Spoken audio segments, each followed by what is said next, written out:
Nkwanirizaako gwe munnange akyajje kumiddeko ensi Buganda anti munnange ensi Buganda kuno kwe kwaffe Kabanda Musoke ow'ennabalanga Baleke Baggwe akaala amatendo nze nkubuuzaako nateera olunaku olwaleero kansuubire nti munnange oli bulungi. Munnange olunaku olwaleero nkutuusaako olugero luno.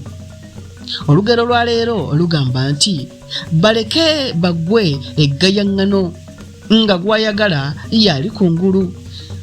Amakulu g'olugero luno gali nti mukwano gw'omuntu bw'aba ng'alwana n'omuntu gw'asinza amaanyi munne taba na kweraliikirira kwonna kyava atayagala na kubataasa mangu olw'ensonga ng'akimanyi nti ono gw'awagira yasinza amaanyi era ajja kuwangula ng'ayagala mukwano gwe amale okwemala ekkonda ku mwoyo awo nno balyoke babataawuluze oba bo becce. Abange olwo nno lwe lugero lwaleero nange ekanzire ennabalanga Baleke Baggwe tuddingana ate mu kitundu ekinaddako ng'ate nkuwa ebirala. Ayi Katonda ekuuma Namulondo.